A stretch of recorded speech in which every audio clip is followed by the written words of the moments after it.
స్వాగతం. 24 గంటలు కాదు, ఒక్క సెకండ్ లో మీ ముందుకు. చూస్తూనే ఉండండి నిరంతరం వార్త ప్రసారాలు. దేశంలో రాష్ట్రంలో చదువుకున్న యువతకు ఉద్యోగ అవకాశాలు కల్పించాలి. మునగాల మండలం అంటనే ఒక చరిత్ర నేపథ్యం ఉన్నటువంటి మండలమని, ముఖ్యంగా జగన్నాథపురం గ్రామంలో అనేక మంది తెలంగాణ సాయుధ రైతాంగ పోరాటంలో అనేక మంది అసువులు బాసారని సిపిఎం పార్టీ రాష్ట్ర కార్యదర్శి జాన్ వెస్లీ అన్నారు. శనివారం మునగాల మండలం జగన్నాథపురం గ్రామంలో నిర్వహించిన అమరవీరుల సంస్కరణ సభలో ఆయన ముఖ్య అతిథిగా మాట్లాడారు. తెలంగాణ సాయుధ రైతాంగ పోరాటంలో అనేక మంది అసువులు బాసారని, భూమి కోసం, భుక్తి కోసం, ప్రజల విముక్తి కోసం వెట్టి చాకిరికి వ్యతిరేకంగా జరిగినటువంటి పోరాటంలో జగన్నాథపురం గ్రామం నుండి అనేక మంది పాత్ర పోషించారని ఆయన అన్నారు. ప్రజలు ఓటు వేసి అధికారం ఇచ్చిన తర్వాత ఇచ్చిన హామీలు అమలు చేయడంలో రాష్ట్ర ప్రభుత్వం పూర్తిగా విఫలమైందన్నారు. ఉచిత విద్యతో పాటు ఉచిత వైద్యాన్ని అందించడంలో రాష్ట్ర ప్రభుత్వం పూర్తిగా విఫలమైందన్నారు. మహిళలకు 2,500 రూపాయలు ఇస్తామని చెప్పి నేటికీ కూడా మహిళలకు ఇవ్వలేదని ఆరోపించారు. కేంద్ర ప్రభుత్వం ఉపాధి హామీ పథకాన్ని నిర్వీర్యం చేయడానికి ప్రయత్నాలు చేస్తుందని ఆయన అన్నారు. కేంద్ర ప్రభుత్వం తీసుకువచ్చిన 4 లేబర్ కోడ్లను వెంటనే రద్దు చేయాలన్నారు. కేంద్ర ప్రభుత్వం బడా బాబులకు అండగా ఉంటుందని ఆరోపించారు. కేంద్ర ప్రభుత్వ నిరంకుశ పాలనపై సిపిఎం పార్టీ నిరంతరం పోరాడుతుందని ఆయన అన్నారు. కేరళ రాష్ట్రంలో ఉన్న విధంగా తెలంగాణ రాష్ట్రంలో కూడా ఉచిత విద్యను అమలు చేయాలన్నారు. కేరళ ప్రభుత్వం అనుసరిస్తున్న ప్రతి ఒక్కటి తెలంగాణ ప్రభుత్వం అనుసరించాలని ఈ సందర్భంగా ఆయన తెలంగాణ ప్రభుత్వానికి సూచించారు. అందరికీ సమానమైనటువంటి అవకాశాలు ఉండాలన్నా, అలాంటి సమాజం కోసం పోరాడేది సిపిఎం పార్టీ ఎర్రజెండా మాత్రమే అని ఆయన అన్నారు.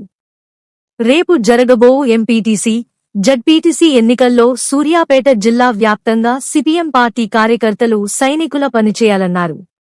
గ్రామాలలో ఉండే ప్రజలు కార్యకర్తలు తెగబడి పని చేయాలన్నారు. ఎర్రజెండా పక్షాన నిలబడడం కోసం ప్రయత్నం చేయాలని ఆయన అన్నారు.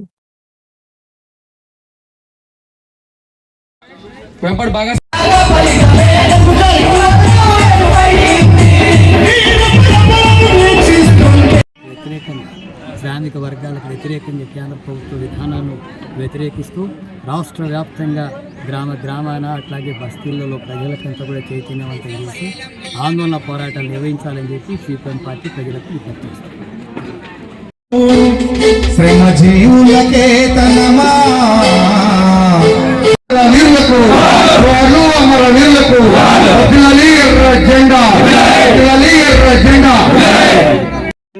రాష్ట్రంలో అధికారంలోకి వచ్చిన కాంగ్రెస్ ప్రభుత్వం సంక్షేమ పథకాలను పరిరక్షిస్తానని చెప్పి ఇవాళ సంక్షేమ రంగాన్ని సమాజ్ చేసే పరిస్థితి వస్తుంది. రాష్ట్ర ప్రభుత్వం ఏదైతే హామీ ఇచ్చిందో హామీలను ఇప్పటికి కూడా నెరవేరే పరిస్థితి లేదు.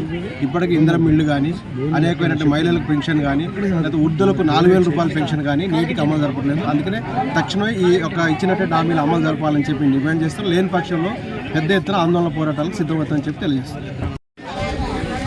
సూర్యాపేట జిల్లా జగన్నాథపురంలో తెలంగాణ సాయుధ పోరాట అమరవీరులను స్మరిస్తూ మునగాల మండలంలో ఈ సభ జరిగింది. దీనికి పాల్గొన్నటువంటి ప్రజలందరికీ కూడా విప్లవాభినందనలు తెలియజేస్తున్నాను. ఆనాడు భూమి భుక్తి విముక్తి కోసం పోరాడి ప్రాణాలు అర్పించినటువంటి అమరులను స్మరిస్తూ నేడు ప్రజల్ని దోపిడీ పీడనకు గురి చేస్తున్నటువంటి కేంద్ర రాష్ట్ర ప్రభుత్వ విధానాలకు వ్యతిరేకంగా సిపిఎం పార్టీ పోరాటం నిర్వహించాలని ప్రజలకు పిలుపునిస్తున్నారు.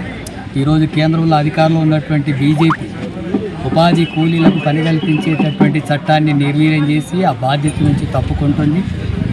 ఇంతకుముందు 90% నిధులు కేంద్రం ఇవ్వాల్సి ఉంటే ఇప్పుడు 60% నిధులే ఇస్తామంటుంది. చాలా రాష్ట్రాలు దాన్ని అమలు చేయనటువంటి స్థితి వస్తుంది. అట్లాగే 200 రోజులు పని కల్పించాలంటే 125 రోజులకే పరిమితం చేసింది. కూలీ 800 రూపాయలు ఇవ్వాలంటే అది 307 మాత్రమే ఇస్తుంది. అట్లాగే పని దినాలు 200 రోజు అనేది 60-70 రోజులు కూడా పని కల్పించడం లేదు. మొత్తం ఉపాధి కూలీలకు పని కల్పించడానికి కేంద్ర బడ్జెట్లో కనీసం 3 లక్షల కోట్లైనా ఇవ్వాలంటే 70-80 వేల కోట్లు కూడా ఖర్చు పెట్టడం లేదు. 30 కోట్ల మందికి పైగా ప్రజలు ఉపాధి కూలి మీద ఆధారపడి రెక్కల కష్టం మీద జీవితం నడుపుతున్నటువంటి వాళ్ళ బ్రతుకుల్ని నాశనం చేసేటటువంటి పద్ధతిలో కేంద్ర ప్రభుత్వం విధానాలు తీసుకొచ్చింది. దాన్ని రామ్జీ పథకంగా మార్చి ఆ రకం ఉపాధి హామీ చట్టాన్ని నిర్వీర్యం చేస్తారు. దీన్ని వ్యతిరేకిస్తూ గ్రామాన ప్రచారాలు నిర్వహించాలని, వ్యతిరేకంగా ఆందోళన పోరాటాలు నిర్వహించాలని చెప్పి రాష్ట్ర వ్యాప్తంగా సిపిఎం పార్టీ పిలుపునివ్వడం జరిగింది.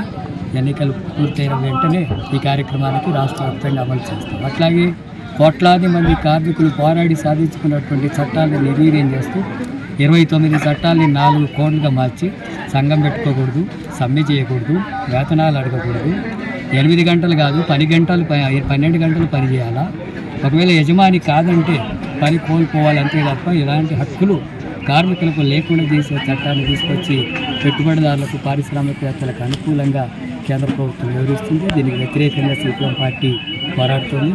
రైతులకు గిట్టుబాటు ధర లేదు, మద్దతు ధర చెల్లించడం లేదు, ఎరువుల సబ్సిడీ తగ్గించింది, వాళ్ళకి ఇస్తున్నటువంటి రాయితీని తగ్గించడమే కాకుండా మొత్తం భూమి నుంచి రైతులను దూరం చేసి కార్పొరేట్ శక్తులకు వ్యవసాయ రంగంలో అనుమతిస్తుంది.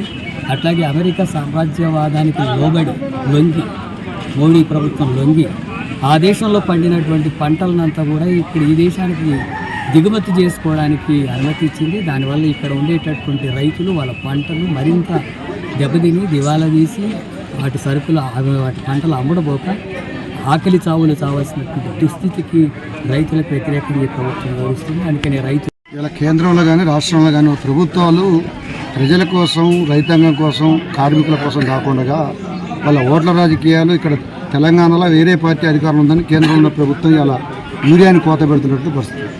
ఇలా భారతదేశంలో 80 కోట్ల జనాభా వ్యవసాయం మీద ఆధారపడినటువంటి పరిస్థితి. ఇలా వ్యవసాయాన్ని కూడా దివాలా దించేటటువంటి పద్ధతుల్లో కేంద్ర ప్రభుత్వం వ్యవహరిస్తున్నది. ఒక పక్క రైతులు ఆత్మహత్యలు చేసుకుంటున్నారు. ఇలా యూరియా కోసం పడిగాపులు కాసేటటువంటి పరిస్థితి వచ్చింది.